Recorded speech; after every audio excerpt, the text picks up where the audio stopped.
स्वागत है आपका फिजिक्स के लेक्चर नंबर 3 में। जो हमारा चैप्टर चल रहा था यूनिट्स एंड मेजरमेंट, उसका लेक्चर नंबर 3 है। आज लेक्चर नंबर 3 में चैप्टर हमारा एंड हो जाएगा। जब ये चैप्टर हमारा एंड हो जाएगा तो उसके बाद मैं न्यूमेरिकल्स का वीडियो अपलोड करूंगा। फिर उसके बाद हम नेक्स्ट चैप्टर करेंगे जिसका नाम है मैथमेटिकल मेथड्स, जिसमें हम वेक्टर और स्केलर के बारे में पढ़ेंगे। आज का लेक्चर रहेगा एरर्स एंड एरर्स एनालिसिस, यानी जो सेकेंड लेक्चर में हमने जहाँ तक किया था उसके आएगा इतना टॉपिक से ज़्यादा इन 4-5 टॉपिक बस बचे, वो आज ये लेक्चर में हमारा खत्म हो जाएगा। साथ ही ये चैप्टर पूरा एंड हो जाएगा। तो आज हम क्या देखने वाले हैं? आज हम देखेंगे errors and its types. Errors को देखेंगे। एरर्स आपका बहुत इंपॉर्टेंट टॉपिक है। जितना भी पीछे न्यूमेरिकल दिया है टेक्स्ट बुक के, सब एरर्स के ही कॉन्सेप्ट पे बेस है। यानी जब आपको एरर और इसके टाइप्स को जब समझोगे, उसके बाद उसके ऊपर कैलकुलेशन को समझोगे या इसका फॉर्मूला जब याद रखोगे, तभी जो पीछे न्यूमेरिकल्स दिया है तभी सॉल्व हो पाएगा, नहीं तो वरना नहीं हो पाएगा। इसलिए ये लेक्चर बहुत इंपॉर्टेंट है। 3rd लेक्चर है इसका। फिर इसके बाद है कैलकुलेशन ऑफ एरर। दूसरा हम देखेंगे कैलकुलेशन ऑफ एरर्स, यानी एरर्स पे कैसे कैसे कैलकुलेशंस किए जा सकते हैं और किए जाते हैं। फिर तीसरा combination of errors. Combination of errors मतलब इसमें हम देखेंगे addition and subtraction of errors, यानी एक एरर्स का एडिशन और सब्ट्रैक्शन क्या है, उसका वैल्यू क्या आता है। दूसरा फिर देखेंगे मल्टीप्लिकेशन एंड डिवीज़न, यानी डिवीज़न और मल्टीप्लिकेशन करने वाला एरर का क्या वैल्यू आता है वो देखेंगे। चौथा टॉपिक रहेगा जो कि हमारा टेक्स्ट बुक का लास्ट टॉपिक है फर्स्ट चैप्टर का, वो क्या है? सिग्निफिकेंट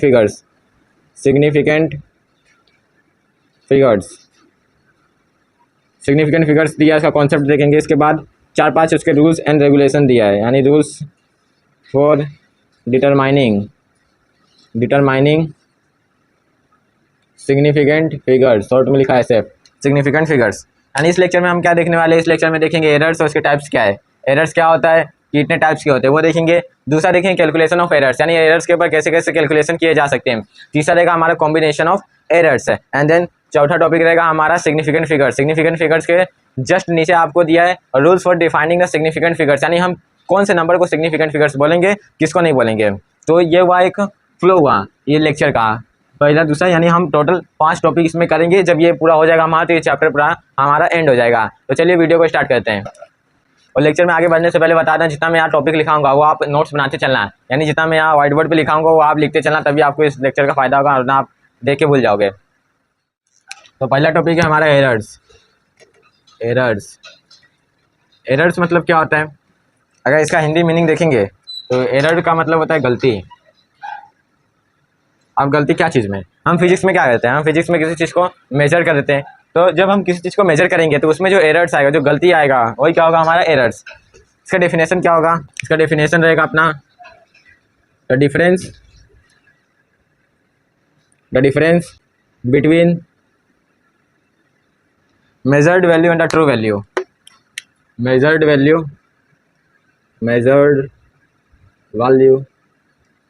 एंड ट्रू वैल्यू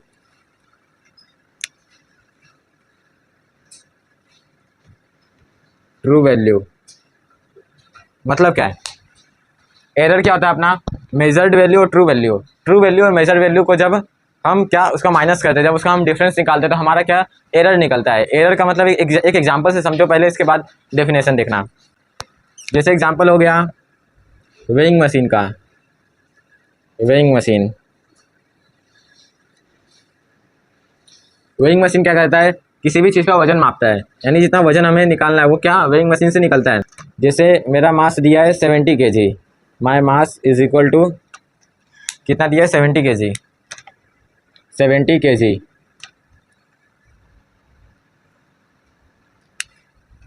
और जब हम वेइंग मशीन से जब मैं अपना वजन किया तो वो कितना दिखा रहा है? वेइंग मशीन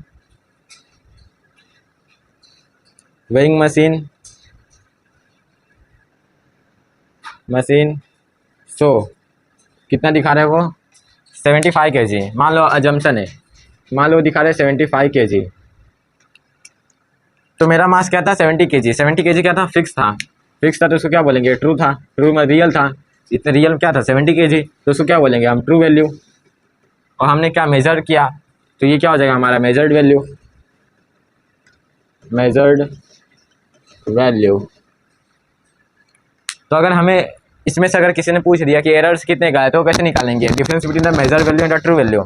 एरर क्या होता है, error which is equal to measured value minus true value. Short form में लिखा, मेजर्ड वैल्यू कितना अपना 75 kg माइनस ट्रू वैल्यू कितना अपना 70 kg which is equal to +5 kg। यानी हमारा एरर कितना निकल के आ रहा है, +5 kg। आपको यहाँ देख के लग रहा हो कि अरे आपने +5 kg क्यों लिखा, 5 kg भी लिख सकते हैं। क्योंकि मैं यहाँ +5 kg क्यों लिखा, क्योंकि जो एरर होता है हमारा वो नेगेटिव भी आ सकता है, पॉजिटिव भी आ सकता है, डिपेंडिंग अपॉन दी कंडीशन। कैसे कंडीशन के ऊपर कैसे डिपेंड करता है, जैसे मान लो अगर मेजर्ड वैल्यू ज़्यादा हुआ तो क्या होगा, एरर पॉजिटिव आएगा। और मान लो ऐसा कंडीशन है कि मेजर्ड वैल्यू कम है ट्रू वैल्यू से, तो उसमें एरर क्या होगा, नेगेटिव आएगा। यहाँ पे एक शॉर्ट में मैं लिखता हूँ, error which is equal to measured value minus true value. इसको बॉक्स में पैक करते हैं। एरर क्या होता है, measured value minus true value. तो फटाक से यहाँ पे मैं रिकेप कराता हूँ। एरर्स क्या है, the difference between the measure value and the true value. Measure value क्या, ऐसी वैल्यू जिसको हम मेजर करें। जैसे वेइंग मशीन से हमने अपना मास मेजर किया तो वो क्या हो जाएगा अपना मेजर वैल्यू। ट्रू वैल्यू क्या, ट्रू मतलब जो रियल है, जो फिक्स था, जो मेरा मास था वो कितना था 70 kg, ये क्या था फिक्स था, मेरा ट्रू वैल्यू था, तो वो क्या हो जाएगा ट्रू वैल्यू। और वेइंग मशीन क्या मेरा शो करे 75 kg, ये हो जाएगा मेजर्ड वैल्यू। अब किसी ने पूछ दिया कि एरर्स क्या हो जाएगा होगा, तो फॉर्मूला लगाएंगे measured value minus true value. तो कितना निकल के आएगा हमारा +5 kg, +5 kg क्यों, क्योंकि जो एरर होता है वो पॉजिटिव भी हो सकता है और नेगेटिव भी हो सकता है, depending on the condition. If अगर मेजर्ड वैल्यू ज़्यादा है और ट्रू वैल्यू कम है, तो हमारा जो एरर आएगा वो क्या आएगा, पॉजिटिव आएगा। अगर बेसिक मैथ्स देखा जाए, अगर मेजर्ड वैल्यू ज़्यादा और ट्रू वैल्यू कम है तो एरर क्या आएगा, पॉजिटिव आएगा। अगर इसका उल्टा हुआ, अगर मेजर्ड वैल्यू कम है, ट्रू वैल्यू क्या है ज़्यादा है, तो कम माइनस ज़्यादा क्या होता है, नेगेटिव आंसर आएगा। तो क्या हो जाएगा, हमारा नेगेटिव एरर आ जाएगा। तो ये हुआ पूरा एरर का कॉन्सेप्ट। इसके बाद हम देखेंगे टाइप्स ऑफ एरर, यानी कितने टाइप्स के एरर्स होते हैं। तो ये आपको लिखना है, तो ये स्क्रीनशॉट इसका ले सकते हो अब। Types of errors, types of errors, errors के कितने टाइप्स है। बेसिकली एरर्स के 2 टाइप्स होते हैं, एक होता है systematic errors and then second होता है रैंडम एरर्स। सिस्टमैटिक एरर्स पहले हम देखेंगे सिस्टमैटिक एरर्स क्या होता है, उसके बाद देखेंगे रैंडम एरर्स। पहला क्या है, सिस्टमैटिक, सिस्टमैटिक एरर्स, एरर्स। इसका डेफिनेशन पहले लिखता हूँ मैं। सिस्टमैटिक एरर्स मतलब the errors whose cause is known, whose cause is known। Systematic errors मतलब the error whose cause is known. Cause मतलब कारण, कारण यानी एक ऐसा एरर, यानी एक ऐसा एरर जिसे हमें कारण पता होगा। मतलब कारण पता होना मतलब कि वो एरर क्यों आ रहा है, कैसे आ रहा है, वो हमें पता होगा, तो उसको हम बोलेंगे सिस्टमैटिक एरर्स। जैसे प्रीवियस एग्जांपल जैसे मैं लेता हूँ, जैसे मैंने वेइंग मशीन का एग्जांपल लिया था अभी जस्ट, वेइंग मशीन का, मशीन हमें पता था कि जो वेइंग मशीन है वो क्या हमारा जो मास है वो क्या है ज़्यादा दिखा रहा था। तो इसका मतलब क्या है, वेइंग मशीन में क्या कुछ डैमेज था, इसलिए क्या इसका मास क्या हमें मेरा मास क्या ज़्यादा दिखा रहा था। तो एक ऐसा एरर जिसमें कोज यानी कारण पता हो उसको बोलेंगे हम सिस्टमैटिक एरर्स। और जो सिस्टमैटिक एरर्स होता है वो क्या होता है, आइदर पॉजिटिव और नेगेटिव हो सकता है। यानी मतलब क्या, जैसे यहाँ पे देखो, दे कैन आइदर पॉजिटिव और नेगेटिव। मतलब कि जैसे मेरा मास क्या +5 kg का एक्स्ट्रा दिखाता है, यानी इतने का एरर था, तो वो किसी का भी मास हो वो क्या होगा, हमेशा प्लस में आएगा। +5 kg प्लस कितना 5 kg, यानी हमेशा एक फिक्स्ड आएगा। जितना एरर है वो हमेशा सबके लिए एरर क्या होगा, वो फिक्स्ड होगा। इसका मतलब यहाँ से एक पॉइंट लिख सकते हैं हम कि जो सिस्टमैटिक एरर्स होता है वो यूनिडायरेक्शनल होता है। Systematic error is unidirectional. Unidirectional मतलब एक ही डायरेक्शन में जाए। यूनिडायरेक्शनल मीन्स आइदर ये पॉजिटिव होगा या फिर ये नेगेटिव होगा, ना कभी पॉजिटिव और नेगेटिव दोनों का आंसर नहीं देगा। अगर एरर 5 kg का है तो सब जो अलग अलग पर्सन वेट नापेंगे, अगर एग्जांपल दिया वेइंग मशीन से अलग अलग लोग अपना मास नापेंगे तो हमेशा 5 kg का ही एरर आएगा, कभी 3 kg का नहीं होगा या फिर कभी नेगेटिव नहीं होगा। पॉजिटिव चल रहा है तो पॉजिटिव चलेगा, नेगेटिव चल रहा है तो वो नेगेटिव चलेगा। फिर जो सिस्टमेटिक एरर्स होता है उसको हम कंट्रोल कर सकते हैं, दे कैन बी कंट्रोल्ड, यानी हम उसको कंट्रोल कर सकते हैं। कंट्रोल क्यों कर सकते हैं? अब कोई पूछ लिया, ऐसे आपने लिख दिया point, they can be control, आपसे टीचर ने पूछ लिया क्यों उसको कंट्रोल कर सकते हो, तो आप उसको आंसर देना बिकॉज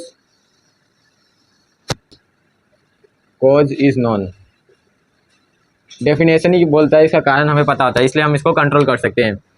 जैसे मान लो कोई चीज़ अगर वेइंग मशीन में कोई चीज़ डैमेज था, अगर वो हमें पता है कि डैमेज है तो उसका कारण हमें पता है, तो हम उसको क्या कर सकते हैं, कंट्रोल कर सकते हैं। तो जो सिस्टमेटिक एरर्स होते हैं, जितने भी एग्जांपल्स हो जाएंगे सिस्टमेटिक एरर्स के, वो सबको हम क्या कर सकते हैं, कंट्रोल कर सकते हैं। फिर अगला है फिर सिस्टमेटिक एरर्स के 2 टाइप्स है, यानी सिस्टमेटिक एरर्स भी 2 टाइप्स में डिवाइड हुआ है। तो ये आप चाहो तो लिख सकते हो या फिर स्क्रीनशॉट ले लो।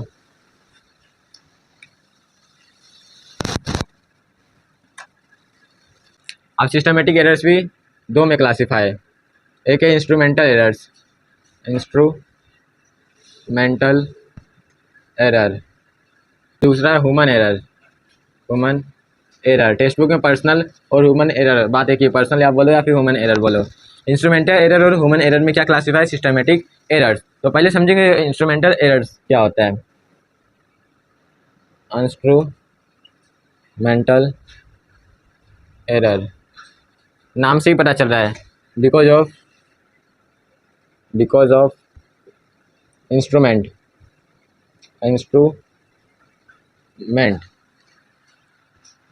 सिस्टमेटिक एरर्स किस में क्लासीफाई है, instrumental errors and human errors. Human error मतलब पर्सनल एरर, ठीक है।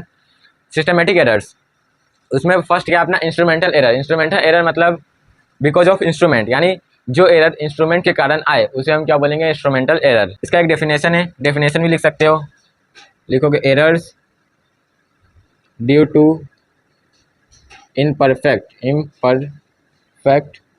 design and manufacture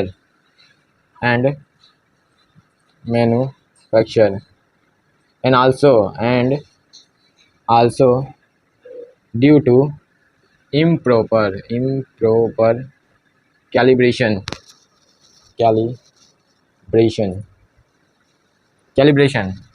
इसको मैं हाईलाइट करके लिखता हूँ, कैलिब्रेशन। अब इसका मैंने डेफिनेशन भी लिख दिया है किसका, इंस्ट्रूमेंटल एरर का। तो errors due to imperfect design and manufacture and also due to improper calibration. Calibration का मतलब क्या होता है, यहाँ एक टर्म आ गया कैलिब्रेशन। इसका मतलब देखो, कैलिब्रेशन का मतलब होता है जीरो वैल्यू। अब ये जीरो वैल्यू मतलब क्या, कहना क्या चाहते हो? कैलिब्रेशन मतलब जीरो वैल्यू मतलब कैसे, एक एग्जांपल से समझो, अच्छा एग्जांपल है। जैसे यहाँ पे एक वेइंग मशीन है, यहाँ पे क्या एक वेइंग मशीन है। अब ये वेइंग मशीन क्या हमें शो कर रहा है, 0 kg। ये वेइंग मशीन है हमें 0 kg शो कर रहा है। कब, जब इसके ऊपर कोई चीज़ नहीं है। अगर मान लो इसके ऊपर 5 kg अगर मैंने रखा, ये हमें क्या दिखाएगा, 5 kg दिखाएगा, 5 kg दिखाएगा।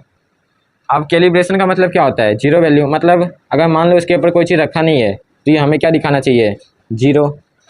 कभी कभी क्या होता है, कैलिब्रेशन क्या होता है, रॉन्ग हो जाता है। मतलब इसके ऊपर कोई चीज़ रखा नहीं है तो वो भी क्या है, 0 नहीं दिखा रहा है, कुछ ना कुछ दिखा रहा है, 0.1 kg या फिर 100 ग्राम, कुछ ना कुछ क्या दिखा रहा है। अगर ऐसा हुआ कि यहाँ कोई चीज़ रखा नहीं है तो भी इसका वैल्यू 0 नहीं है, तो इसका मतलब इसका कैलिब्रेशन क्या है, गलत है, रॉन्ग कैलिब्रेशन शो कर रहा है। तो कैलिब्रेशन का मतलब होता है जीरो वैल्यू, कब, जब कोई चीज़ उसके ऊपर ना हो। कैलिब्रेशन का एग्जांपल हो गया अपना फॉल्टी थर्मामीटर यानी गलत थर्मामीटर।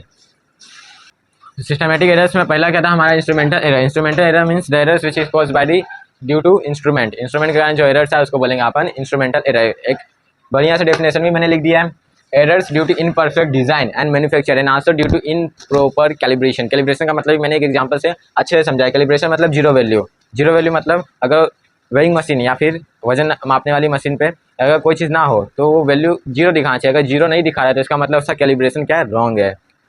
फिर हम देखेंगे दूसरा ह्यूमन एरर। इंस्ट्रूमेंटल एरर का आप ये लिख सकते हो, स्क्रीनशॉट ले लो। Next topic human error. Human error, human error मतलब the error which is caused because of human, या फिर the error which is caused due to human, यानी जो हमारे कारण, जो हमारे वजह से जो एरर क्रिएट हो या फिर जनरेट हो, उसको बोलेंगे अपन ह्यूमन एरर। ठीक है, ह्यूमन एरर कैसे होता है?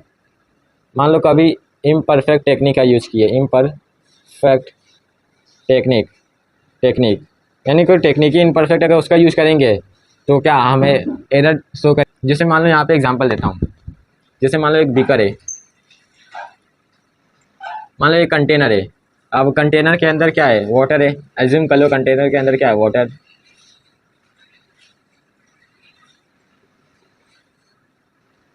कंटेनर के अंदर क्या है? वाटर। और हम अपने आंखों से ये वाटर का हाइट निकाल रहे हैं, यानी ये वाटर का लेवल निकाल रहे हैं। वाटर का लेवल, ये क्या अपना वाटर लेवल, ये इतना क्या अपना वाटर लेवल। और यहाँ पे हमने आई बनाया, यहाँ पे हमने आई बनाया। इस आई से हम इस वाटर के लेवल को क्या कर रहे हैं? ऑब्जर्व कर रहे हैं। तो यहाँ पे अरे एरर आने का बहुत चांस है। क्यों? क्योंकि हम आँख से ना पता कर सकते हैं कि इसका वाटर का लेवल कितना होगा। लेवल मतलब हाइट, वाटर का हाइट कितना होगा। तो अगर हम इस तरीके से अगर परफॉर्म करें किसी भी, अगर हम इस तरीके से किसी भी चीज़ को मेज़र करें तो क्या होगा? हम हमेशा एरर हमें दिखाएगा। तो इनपरफेक्ट टेक्निक का यूज़ करके हमें ह्यूमन एरर मिल सकता है। फिर ह्यूमन एरर का एक और दूसरा एग्जांपल हो जाएगा, मान लो हमने रीडिंग परफेक्ट किया, रीडिंग क्या वो एक्यूरेट है, रीडिंग अपना एक्यूरेट है, but data filling wrong. Data filling क्या अपना रॉन्ग है। एग्जांपल क्या? रीडिंग एक्यूरेट है बट डाटा फिलिंग रॉन्ग है। जैसे मान लो हमने किसी भी चीज़ को मेजर किया, उसका रीडिंग हमने एक्यूरेट निकाला, लेकिन जब डाटा फिल करने की बारी आई, डाटा को हमने गलत फिल किया, इसी कारण जो एरर क्रिएट होगा उसको अपन बोलेंगे ह्यूमन एरर। फिर ये तो बात हुआ सिस्टमेटिक एरर्स का। अब टाइप्स ऑफ एरर्स पे सेकंड टाइप से चलते हैं, जो है रैंडम एरर्स। ये बहुत इंपॉर्टेंट है,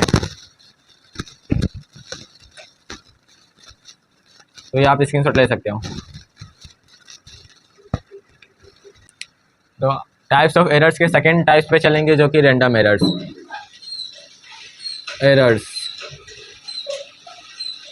रैंडम एरर्स मतलब the error whose cause is not known, यानी एक ऐसा एरर जिसका कॉज, जिसका कारण हमें नहीं पता हो, उसको हम बोलेंगे रैंडम एरर्स। जो रैंडम एरर्स होता है वो कभी भी आ जाता है, मतलब वो सडन चेंज होता है, वो कभी भी कैसे भी सडन में आ सकता। इट ऑकर्स इरेगुलरली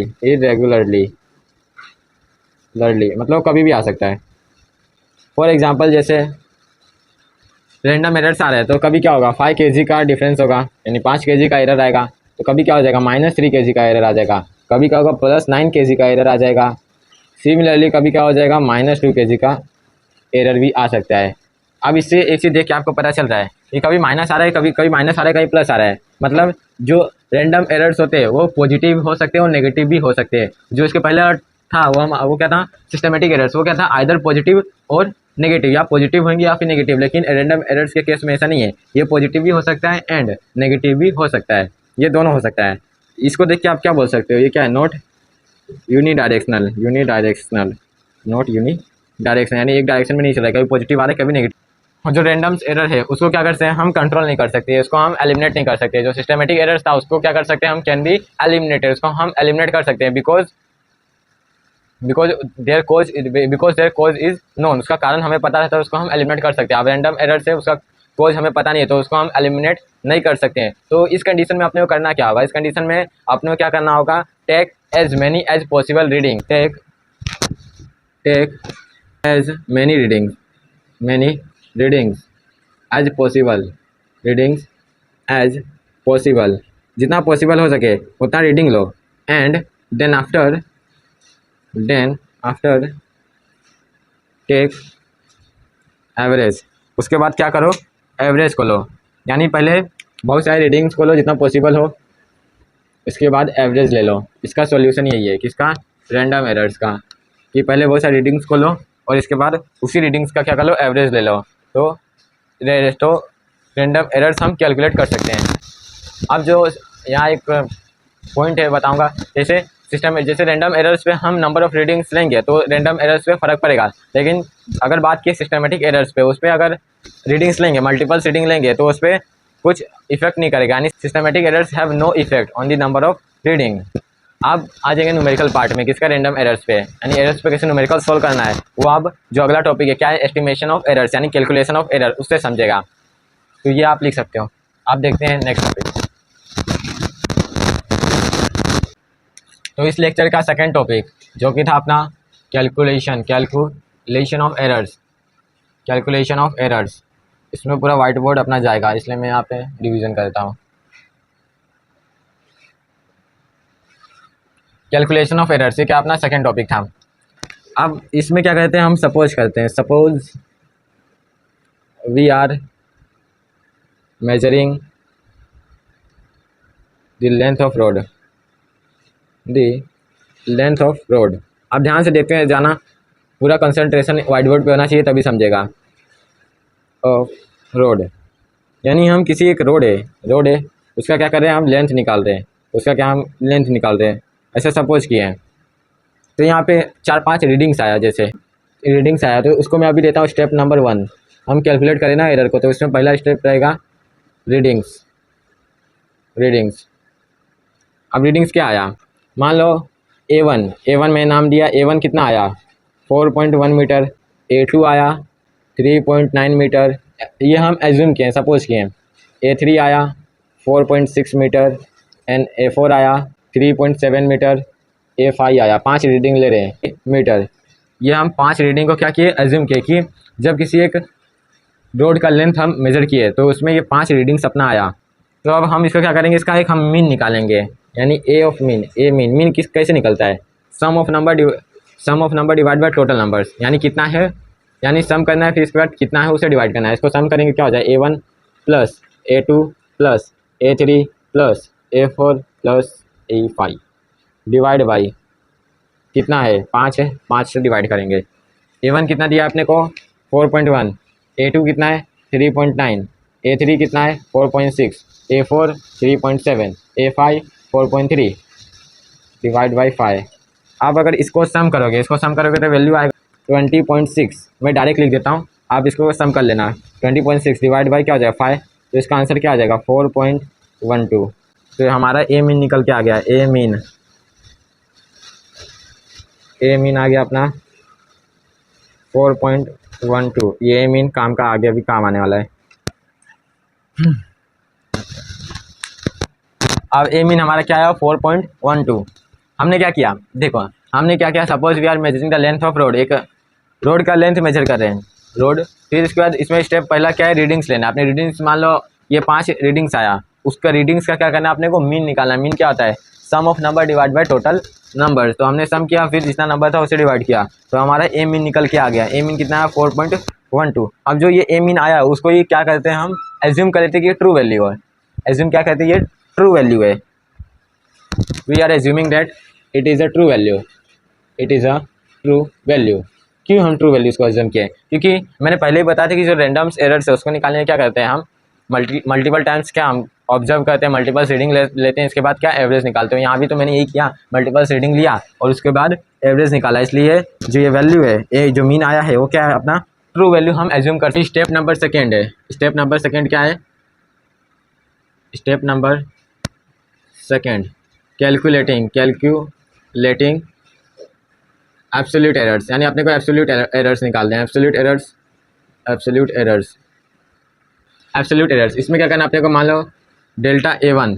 अब ये सब जितना है इसके आगे अपने को डेल्टा लगाना है। डेल्टा A1 क्या हो जाएगा, ए मीन माइनस A1 क्या होगा, डेल्टा A1। जो ये डेल्टा है वो अपने को क्या शो करता है, याद रखें डेल्टा है वो अपने को शो करता है एरर। ये अपने को एरर शो करता है, क्या, डेल्टा में एरर शो करता है। तो डेल्टा A1 क्या हो जाएगा, ए मीन माइनस A1। तो डेल्टा A1 क्या हो जाएगा, ए मीन कितना है अपना 4.12 माइनस A1 कितना है 4.10। तो ये कितना आ जाएगा 0.02। ये क्या होगा हमारा डेल्टा A1। इसे ही सबका निकालना है। डेल्टा A2 क्या हो जाएगा ए मीन माइनस A2, मतलब ए मीन क्या आया 4.12, यहाँ देख सकते हो 4.12 माइनस A2 कितना है, A2 कितना है 3.9, 3.9 जीरो भी लिख सकते हैं, पॉइंट के बाद जीरो लिख सकते हैं, ये क्या हो जाएगा 0.22, 0.22। सेम डेल्टा A3 निकालना है, ए मीन माइनस A3, ए मीन अपने को कितना दिया है 4.12 माइनस A3 कितना है, कितना है A3 4.6, 4.6 जीरो लिख दो इज इक्वल टू क्या हो जाएगा नेगेटिव आएगा 0.48। फिर डेल्टा A4 ए मीन, अब मैं लिखता नहीं डायरेक्ट वैल्यू पुट करता हूँ, ए मीन कितना है A4, डेल्टा ए मीन कितना है 4.12 माइनस A4 कितना है 3.70, कितना हो जाएगा 0.42 ये हो जाएगा। फिर डेल्टा A5 कितना हो जाएगा ए मीन माइनस A5 कितना है, A5 कितना है 4.30, 4.30 ये क्या हो जाएगा नेगेटिव 0.18। तो यहाँ पे अपना delta A1, delta A2, delta A3, delta A4 and then delta A5 ये 5 वैल्यू अपना आ गया, ये क्या है एब्सोल्यूट एरर निकल के आ गया। अभी आधा ज़्यादा काम हो चुका है। अब तीसरा स्टेप क्या करेंगे हम, जो ये सब आया उसका क्या करेंगे मीन निकालेंगे।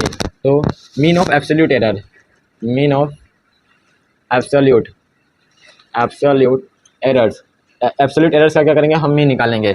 अब जो ये मीन ऑफ एब्सोल्यूट एरर में यहाँ पे लिखता हूँ, तो ये आप पहले लिख लो, तो इसको मैं रख कर रहा हूँ।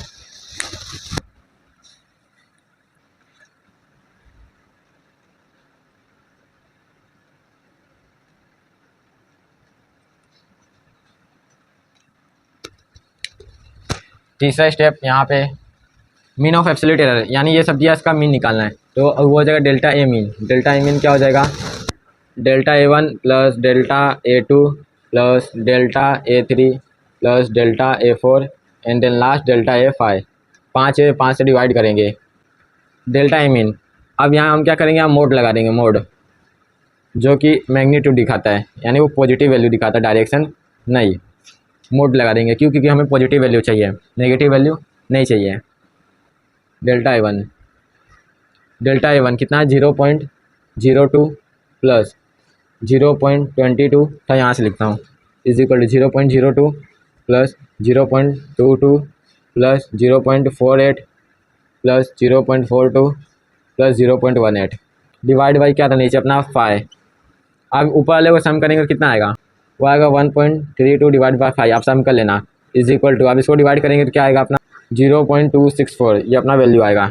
तो अपना क्या निकल के आ गया delta A mean, delta A mean निकल गया, हमारा एरर निकल गया, डेल्टा ए मीन कितना आया 0.264, यही हमारा मकसद था, ये यहाँ निकल गया, डेल्टा ए मीन आ गया, यानी एरर आ गया हमारा 0.264।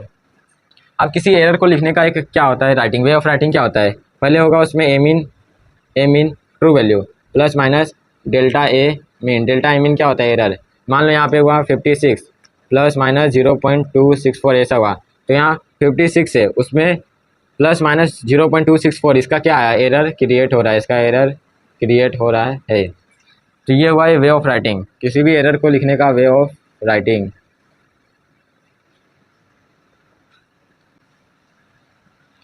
तो आप यहाँ तक लिखो, उसके बाद हम कुछ पॉइंट्स देखते हैं कैलकुलेशन ऑफ एरर पे।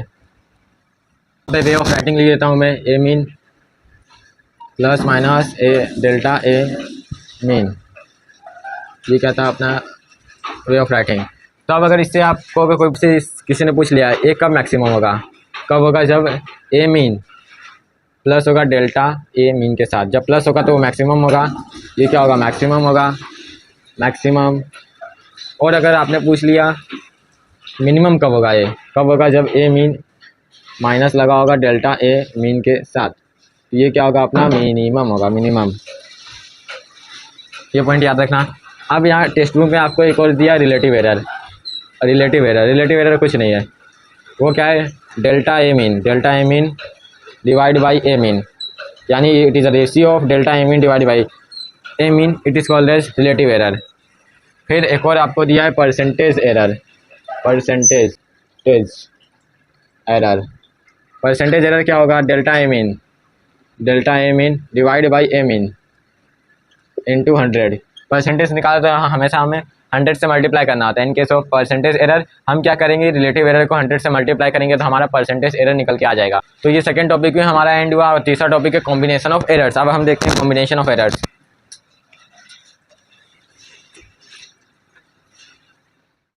तीसरा topic, combination of errors. Combination of errors, ध्यान से देखना। पहले देखते हैं एडिशन एंड सब्ट्रैक्शन। प्लस और माइनस में एरर्स कैसे कंबाइन होते हैं। जैसे मानो मैंने यहाँ पे ए को एज्यूम किया और बी को एज्यूम किया। ए में कुछ एरर है, बी में कुछ एरर है। अब दोनों को, अब अगर किसी ने बोला कि मेरे को ए और बी दोनों का एरर सम करना है, तो दोनों के एरर को कैसे सम करेंगे, इसका सम हम कैसे करेंगे। तो मान लो it is equal to X, कुछ दोनों को सम करने के बाद कुछ वैल्यू आया, उसको मान लो एक्स इज इक्वल टू क्या हो जाएगा, ए प्लस बी। अब खेल यहाँ से स्टार्ट होगा, X is equal to A plus B. अब एक्स का एरर कैसे लिखेंगे हम, X plus minus delta X. कैसे वे ऑफ राइटिंग था हमारा, A mean plus minus delta A mean. तो वैसे ही X plus minus delta x which is equal to A का हम लिखेंगे A plus minus delta A, B का हो जाएगा B plus minus delta B. So bracket में लिखता हूँ। तो यहाँ x plus minus delta x is equal to क्या हो जाएगा, ब्रैकेट को ओपन करेंगे तो मैं एक साथ लिख देता हूँ, a प्लस बी हो जाएगा प्लस माइनस डेल्टा ए प्लस माइनस डेल्टा बी हो जाएगा। इसको समझने में कोई दिक्कत नहीं आना चाहिए। अब देखो x किसके इक्वल है, x a प्लस बी के इक्वल है, तो यहाँ भी x है और यहाँ a प्लस बी है, इक्वल है। तो a प्लस बी की जगह मैं x लिख सकता हूँ, यहाँ x लिखा। अब दोनों साइड x है, ये कैंसिल, यानी ये दोनों क्या हो जाएंगे, हमारे खत्म हो जाएंगे। बचा क्या, plus minus delta x which is equal to plus minus delta A plus minus delta B. अब क्या करेंगे, -1 से मल्टीप्लाई करेंगे, -1 मल्टीप्लाई बोथ साइड, दोनों साइड क्या -1 से मल्टीप्लाई करें, क्योंकि पॉजिटिव आंसर चाहिए। तो ये क्या हो जाएगा, delta x which is equal to delta A plus delta b. यानी दो एरर को हम सम करेंगे तो उसका सम क्या आ जाएगा, एब्सोल्यूट एरर के इक्वल आ जाएगा। तो डेल्टा एक्स क्या हो जाएगा, डेल्टा ए प्लस डेल्टा बी। एडिशन के केस में क्या होगा, डेल्टा एक्स क्या हो जाएगा, delta A plus delta b. In case of subtraction, इसके केस में भी delta x is equal to delta A plus delta b होता है। और मल्टीप्लिकेशन डिवीजन के केस में थोड़ा सा अलग होता है, अब उसको डिराइव करते हैं अपन। अब मल्टीप्लिकेशन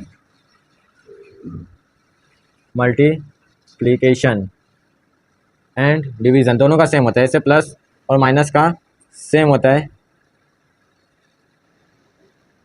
एंड डिवीज़न दोनों का सेम होता है। ऐसे प्लस और माइनस का सेम होता है, वैसे मल्टीप्लाई एंड डिवाइड का सेम होता है।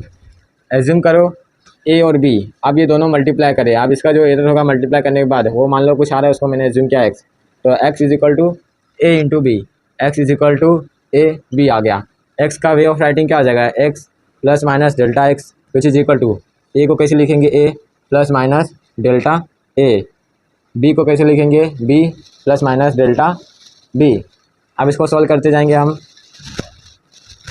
Delta x is equal to, अब ए इसके साथ पूरे के साथ मल्टीप्लाई आ जाएगा, तो A B plus minus delta B, फिर यहाँ plus minus delta A B plus minus delta B. थोड़ा कॉम्प्लेक्स हो जाएगा, ध्यान से देखना। A into B A B, फिर यहाँ आ जाएगा प्लस माइनस ए डेल्टा बी, फिर plus minus B delta A plus minus delta A delta B, और यहाँ क्या चला था, X plus minus delta X. अब X is equal to A into B है, तो यहाँ भी दोनों कैंसिल हो जाएंगे, ये दोनों कैंसिल हो गया। बचा क्या अपना, plus minus delta x which is equal to plus minus A delta B plus minus B delta A plus minus delta a into delta B. अब यहाँ पे देखो, ये हमारा कैंसिल, ये नेगलेक्ट करेंगे, इसको नेगलेक्ट क्यों, किसको नेगलेक्ट करेंगे, देखो मान लो डेल्टा ए अपना दिया है 0.1, डेल्टा बी दिया है 0.2, तो उसको जो मल्टीप्लाई करेंगे उसके बाद जो आंसर आएगा वो और छोटा आएगा, वो और स्मॉल आएगा, और छोटा आएगा। इसी कारण हम इसको नेगलेक्ट कर सकते हैं। अब जो ये फॉर्मूला मैं डिराइव करूँगा आगे, वो कब वैलिड होगा, कब जब ए और बी, यानी जब स्मॉल एरर दिया है तभी वो फॉलो होगा। तो अभी हम इसको नेगलेक्ट करते हैं, इसको ध्यान नहीं देते हैं। अब बचा क्या अपना, plus minus delta X equal to plus minus delta A delta B plus minus B delta A. अब इसको हम ऐसा लिख सकते हैं, delta x is equal to A delta B plus B delta A. फिर उसके आगे हम यहाँ देखते हैं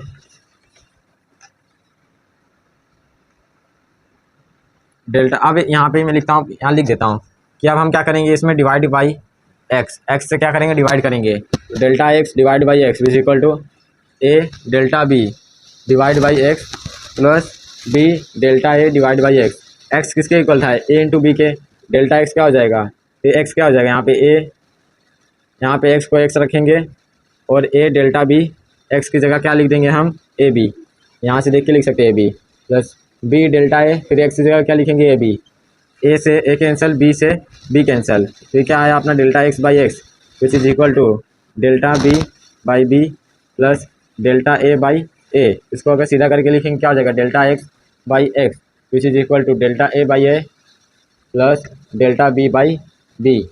ये हमारा फॉर्मूला डिराइव हो गया कब, जब कोई दो एरर हमें मल्टीप्लाई में दिया है और दोनों एरर को मल्टीप्लाई करने के बाद जो एरर हमें आने वाला है उसका ये फॉर्मूला है। क्या है, delta x by x is equal to delta A by A plus delta B by B. अब इसके पहले जो था फॉर्मूला उसमें क्या हो रहा था, एब्सोल्यूट एरर ऐड हो रहे थे। अब इसमें क्या हो रहा है, रिलेटिव एरर ऐड हो रहे हैं। रिलेटिव एरर मतलब बताया था delta A mean divide by A mean, यहाँ भी तो ये रहा delta A divide by A. यानी इन केस ऑफ मल्टीप्लीकेशन या division errors are relative errors are add and in case of subtraction absolute errors are add। अब ये multiplication division के लिए सेम है। अब डिवाइड करके भी आप करोगे तो यही आंसर आने वाला है। तो आप एक काम करो, एडिशन के लिए और सब्ट्रैक्शन के लिए वो याद रख लो, मल्टीप्लिकेशन डिवीजन के लिए ये याद रखो। ये पूरा जो ये है ना, इसके ऊपर पूरा न्यूमेरिकल है, तो ये आपको अच्छे से याद रखना है। क्या एक बार यहाँ पे देख लो, delta x by x is equal to delta A by A plus delta B by B. अब एरर के ऊपर पावर एक्सपोनेंशियल का एक छोटा सा आपको दिया टॉपिक, और देखो आप क्या है, पावर और एक्सपोनेंशियल, पावर या फिर एक्सपोनेंट, पावर और एक्सपोनेंट। मान लो दिया है x is equal to A square, ये स्क्वायर क्या बोलते हैं हम, एक्सपोनेंट। अब इस केस में कैसे निकलेगा, तो पहले क्या था, X is equal to A B, उसमें क्या होता था, क्या आता था हमारा, delta x by x is equal to delta A by A plus delta B by B आता था। X is equal to A plus B. अब मान लो मैंने ऐसा एज्यूम किया, if B is equal to A, B A के equal है, तो क्या हो जाएगा, X is equal to A into B था, बी की जगह मैं क्या लिखूंगा, ए, वो क्या हो जाएगा, ए स्क्वायर हो जाएगा। इसको मैंने ऐसा एज्यूम किया, तो यहाँ पे क्या हो जाएगा, बी की जगह मैं ए लिख सकता हूँ, बी की जगह ए लिखा, बी की जगह ए लिखा, तो ये क्या हो जाएगा हमारा, two delta A divide by A, क्या निकल के आया हमारा, delta x divide by X क्या है, two delta A divide by A. अब इसको देखो और एक चीज़ ये देखो, X is equal to A square, दोनों में देख के क्या लगता है, जो ये टू है वो क्या आ गया, सामने आ गया है, टू क्या आ गया, सामने आ गया है। तो इससे हम एक जनरल फॉर्मूला निकाल सकते हैं, X is equal to A की पावर एन है, तो वो क्या हो जाएगा, A N delta A divide by A, यानी जो एन है वो सामने आ जाएगा। मान लो यहाँ पे ऐसा होता है, x is equal to A की पावर 4, तो ये क्या हो जाता है, delta x by x is equal to 4 delta A divide by A, ऐसा हो जाता है। तो ये भी आपको इसे याद रखना है कि जो पावर होता है वो क्या होता है, सामने आ जाता है। ये IMP है। तो यहाँ आपका खत्म होता है कॉम्बिनेशन ऑफ एरर्स। लास्ट का एक टॉपिक बचा है चैप्टर का, वो significant figures and the rules for the significant figures. अब देखते हैं सिग्निफिकेंट फिगर्स क्या होता है। फिजिक्स केमिस्ट्री में भी आपने पढ़ा होगा, फिजिक्स में भी रिपीट हो गया है।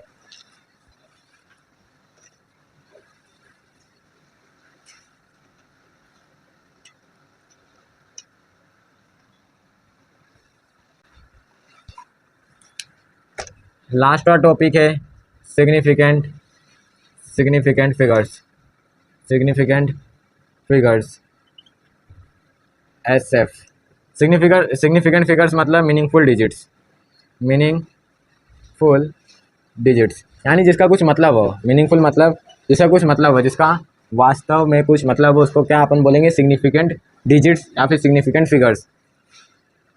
फिगर्स। जैसे 1 2 3 ये सब का एक सिग्निफिकेंट है, यानी इसका एक सिग्निफिकेंस है, इसका एक मीनिंग है, तो वो अपना सिग्निफिकेंट डिजिट्स हो जाएगा। जीरो का कोई मीनिंग है नहीं, इससे जीरो एक सिग्निफिकेंट डिजिट्स नहीं होता। अब इसमें रूल्स दिया आपको, 4-5 पॉइंट में रूल्स दिया है। Rules for determining significant figures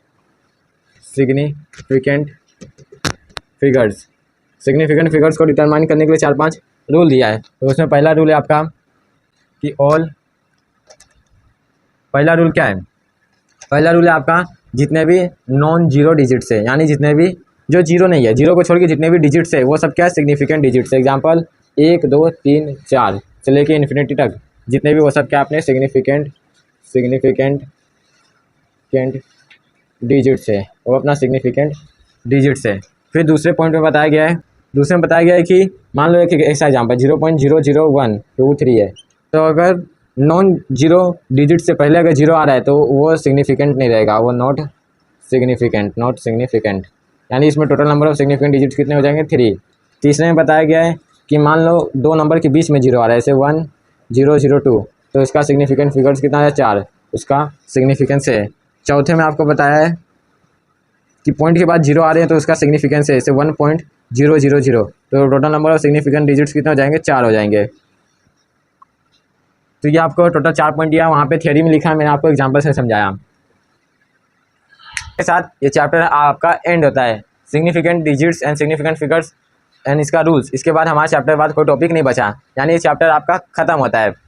अब इसके बाद हम नेक्स्ट चैप्टर स्टार्ट करेंगे जिसका नाम है मैथमेटिकल मेथड्स, में vectors, law, parallelogram of vectors, ये सब आपको दिया है। तो वीडियो को लास्ट तक देखने के लिए थैंक यू।